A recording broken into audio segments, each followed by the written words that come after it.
Alright, this is the video on how to win tournaments.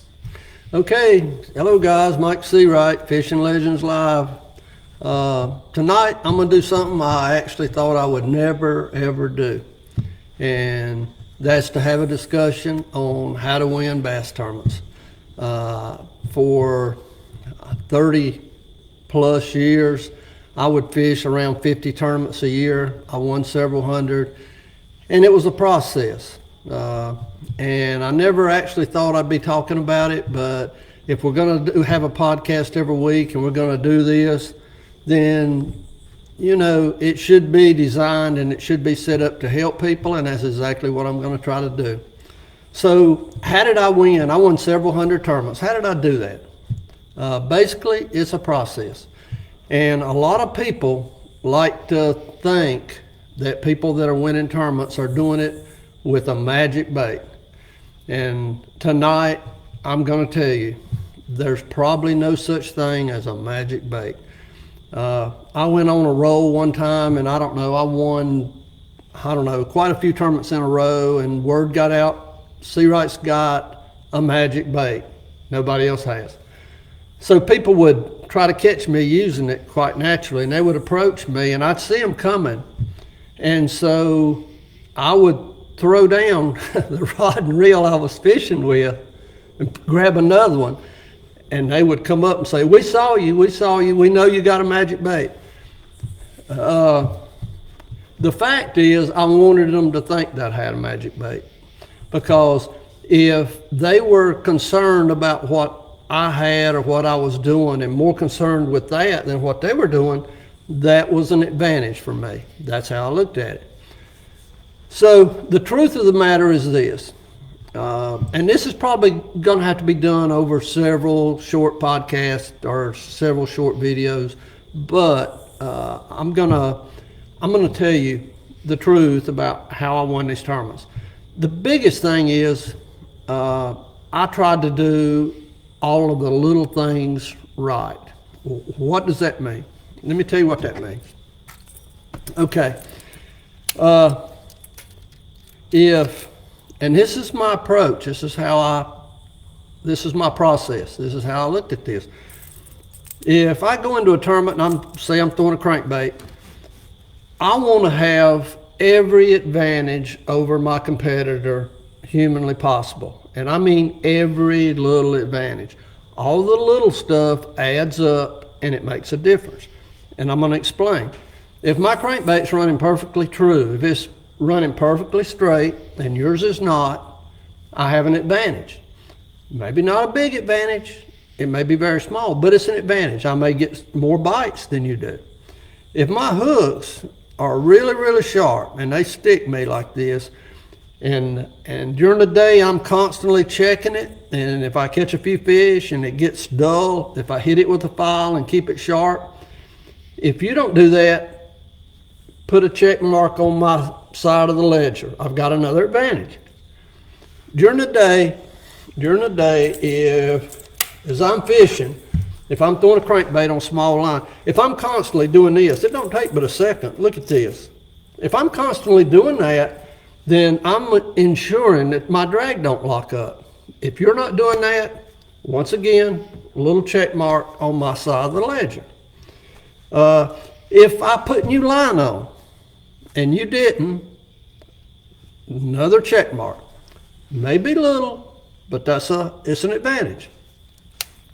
If before the tournament, if I stretch my line, if I say I walk off 50 yards, 40 yards and pull it, not only am I straightening my line, but what I was also doing was making sure there were no weak places in the line. I'm ensuring that it's not bad line from the factory. I'm ensuring that if the line's been used, there's no frays, there's no problems with the line. If I do that and you don't, I have a small advantage. Once again, during the day, as I throw this crankbait, if I do this, if I take my hand and run it down that line to make sure there are no frays or no nicks or no problems with my line, if I'm doing that constantly and you're not, guess what? Another advantage. So those are the things that I'm talking about.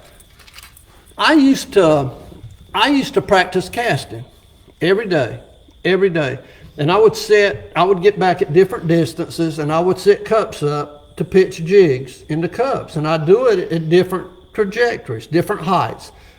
I would do that in case I would pull up to a tree or a pier or something that I would have to flip over top of to reach a target, and I would be able to do it. And I practiced and I practiced and I practiced. If my casting was better than yours, guess what? Put another check mark on my side.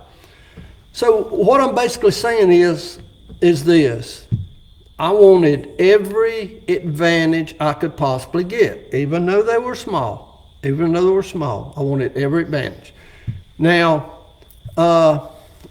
once you're on the water, you have to pay very close attention. You pay close attention to nature. You pay close attention to your surroundings, to the wind. I wanted a certain type of wind in a lot of cases. And so you have to become aware.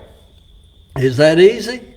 Not exactly. Does it take time? Absolutely, it takes time. But those are the things. If I understood what wind does and you didn't, I have a small advantage. Put another check mark on my side. And so those are the things. It's a lot of little things that make a huge difference. And I'm telling you, it makes a difference. Attitude makes a difference. I'd go into tournaments. Did I think I was going to win? Absolutely.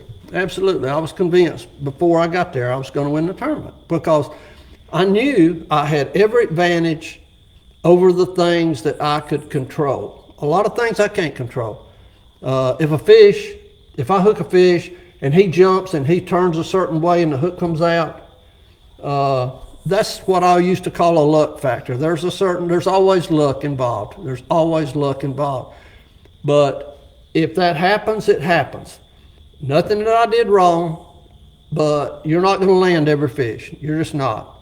Now, how it affects you going forward after you lose that fish, that's very important. Mentally, you have to stay sharp. You can't brood and pout and carry on if you lose a fish or something goes wrong. You have to just continue to carry on. Because if my competitor loses a fish and gets upset and stays upset for 2 hours, what do you think is going to happen? He's going to get behind. So my point is this, guys, it's just a lot of little things. Everything that you can possibly control, you need to control it. If it's mechanics, if it's mechanical skill, whatever it is, you control everything you can. Give yourself every advantage possible that you can give yourself over your competitors. If you do that and they're not doing that, and I'm going to tell you right now, I promise you 90% of the people that's out here fishing tournaments are not looking at all these little details. They just don't. If you pay attention to these small details, then and put every advantage that you control on your side, you're going to win tournaments. Now, there's still a lot more to it. I mean, you have to be able to pattern fish. You have to be able to understand pulling water, not pulling water, water clarity, pH, current. I mean, there's a plethora of other things you need to understand and you need to do. But for the first video, what I'm telling you, what I'd like for you to do is think about all the things you control, that you can control, and make sure you do that. And if you do that, you're going to become a better fisherman and you're going to win tournaments. I promise you that. Thank you. Okay, we have a couple of questions, or statements, I should say. Okay. Derek Holmes said, being versatile throughout the day. Being versatile throughout the day, absolutely. And the way you are going to be versatile throughout the day is looking and understanding conditions. If I go 30 minutes or so and I'm not getting bit, in my mind, 30 minutes is what I always went by. If I'm not getting bit in 30 minutes, guess what? I'm going to do something different. I'm going to change because I'm assuming somebody's getting bit somewhere. So I'm going to make a change. And the way I'm going to make a change is look at the conditions that I have and what I've been fishing. If it's not working, then there's a reason. There's a reason it's not working. And it's up to me, and it takes experience to understand why it's not working. And then, as I'm fishing, I'm thinking about what I'm going to do next. And you have to look at your conditions. You have to look at how you're doing, all the current conditions, and you have to adjust to the conditions. And that's it. I'm going to adjust to conditions. It's just that simple. And I'm going to make my mind up. I'm going to consciously go with another pattern. And if it don't work, I'll give it a certain amount of time, probably 30 minutes, maybe less, and I'll change again. But being flexible is very important. Okay, and then Danny Gibson said, I'd rather know an area instead of a bait. I think that's smart. You want your bait to run the way it's designed to run. You want your hook sharp. You want all the advantages you can get with your bait. But the area is more important, because the area is what's going to hold fish. The area is what's going to hold fish. The fish are going to be in a certain place at a certain time. Your job is to figure out when that time and what that area is. So the area is more important. I want to make sure all my stuff's right, but yeah, I agree with that. I agree with that. And that's all. Is that it? All right. If you have comments later, please let me know. I'll try to answer all your questions. And please, we're going to have this on YouTube. Please subscribe to our YouTube channel, Fishing Legends Live. And thank you so much. I appreciate it. We're going to do some more of this, because this is a subject that's near and dear to my heart. It's work for me. It's a process, and I'm going to continue to share with y'all. So thank you. Stephen Ross said, how do you keep up with the grind? I don't know. I've been blessed with pretty good health, and you know what? I've got a good partner that's younger, and he carries my weight and his sometimes, Jason Akers. So, you know. He rephrased his question. He said, like not catching fish all day and keeping your head in the game. Hey, Stephen, that's part of the competition. Most people, it's like what I've been talking about. It's what you can control. Can you control if your head's in the game? Absolutely. If I go 30 minutes and I don't catch a fish, I may be a little bit disappointed, but guess what? The whole time I'm fishing, I'm thinking about my next move and what I'm going to do. Instead of pouting or feeling sorry for yourself, what you better be doing is thinking about what's not working and what you can change that may work. That's what you need to do. Your head has absolutely got to be in the game. And if it's not, I'm going to beat you. That's the way that works. Is that it? That's all. All right, guys, I will be back. We're going to continue this, I promise. And don't forget our podcast on Thursday night at 7. Yes, this week we got Bobby Derrick, Jason, and of course Scott will be there. And Bobby Derrick's coming. We're excited about Bobby. I've known Bobby for, 40-something years or so. He's well connected in the fishing industry. He's a great fisherman. And above all, he's a great person. I've always had so much respect for Bobby Derrick. So we're excited to have Bobby. So please tune in. Marcos said, talk about confidence and how important it is for you to have. Confidence is not only important, it's critical. It's absolutely critical. And I probably, Marcos has put me on the spot. I probably shouldn't say this, but I used to have so much confidence that I used to look around. I've been in tournaments, and I was so well prepared. My equipment was right. I'd done my homework. I had been on the lakes. I was on good patterns, on fish. And I used to look around and just think, and I mean, a lot of people's going to criticize this and say that I'm cocky, but I used to look around and think that there's probably nobody here that's going to beat me today, because I'm going to perform the way I'm supposed to perform. I'm going to do all the little things right. I'm going to control all the things I can control, and I'm going to win this tournament. Listen, if you do not believe that you're going to win, that you can win the tournament, keep your money in your pocket. Don't fish. That's my advice. So yes, Marcos, Confidence is everything. It's everything. It's, I mean, there's so much more that's critical, important, but boy, if you don't have that confidence, if you don't have it, then you're behind, I promise you, because there's, especially nowadays, there's plenty of people out here that's got so much confidence that it's hard. It's harder to win now than it used to be. But it's critical. The confidence is critical. They say there's no substitute for time on the water, and I also believe that, and we'll talk more about that later. But boy, you better believe it, Marcos. Confidence is critical, and I never lacked in that department. I'll just be honest about that too. But I won a lot of tournaments. I had a right to be confident. The more tournaments you win, the more you do your thing and win, the more confidence it builds. That's the way that works. So, and you don't want to cross the line and be arrogant or cocky or anything like that, but confidence is not only important, I think it's critical. I really do. That's a great question, Marcos. Fredera said, would you say time on the water is the biggest key? It's a key. It's not the biggest key, but it is definitely a key. Without question, it's a key. It's a combination. It's a combination of a lot of things you have to do right. But I cannot stress the importance of doing all the little things right. Get you a pad, get a notepad and a pen, and start writing down everything you can think about that impacts the tournament.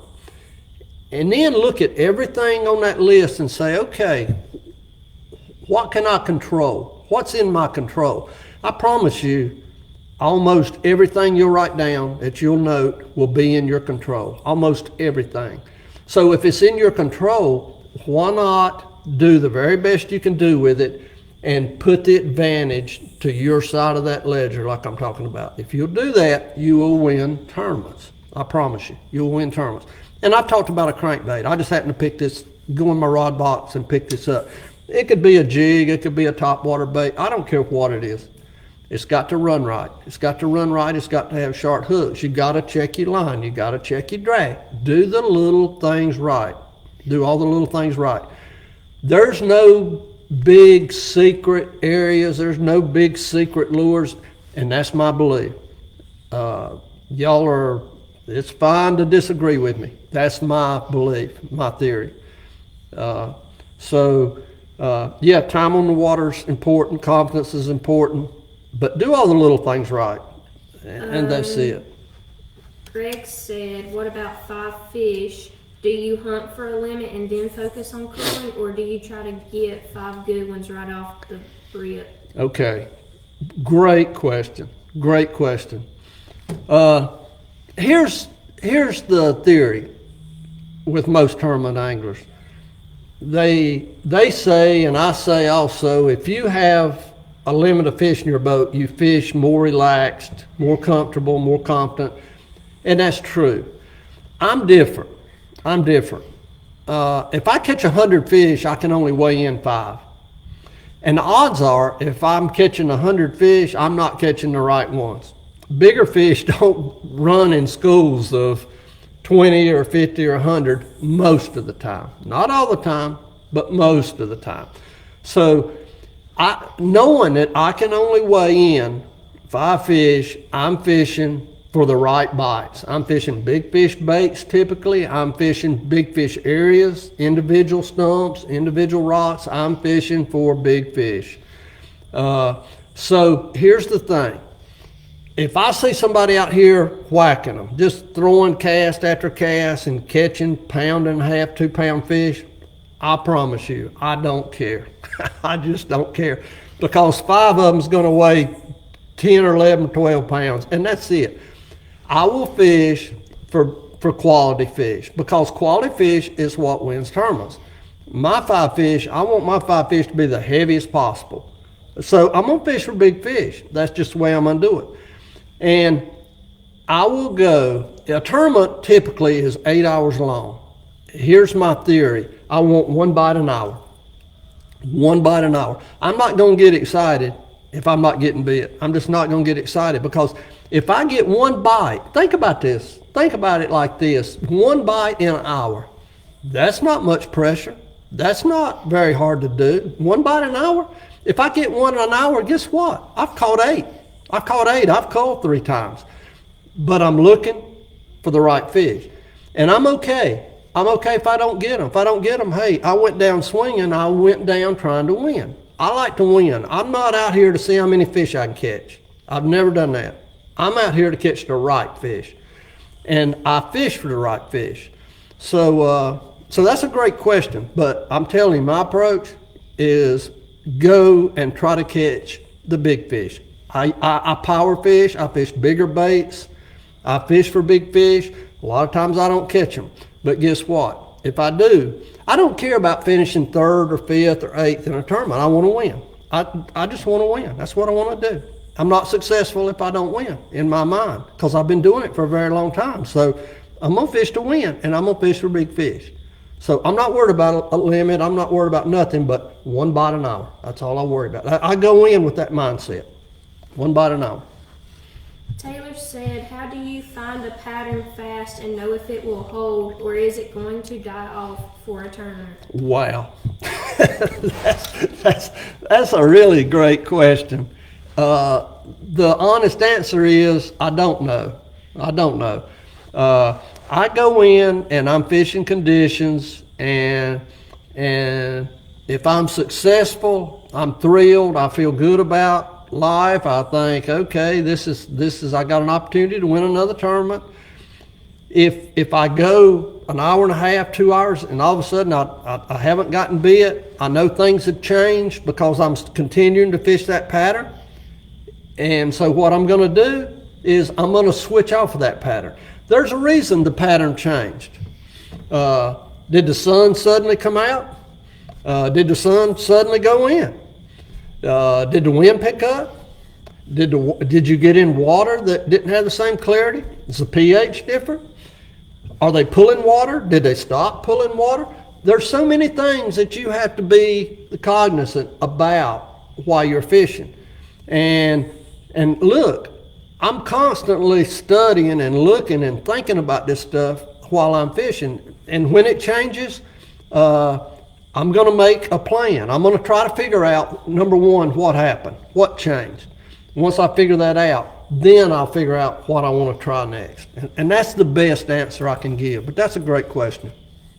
All right, that's all the questions. That's all right. All right, guys. Thank you for watching. I really appreciate it. Thank you for supporting us. The support has been absolutely great. The support has been wonderful.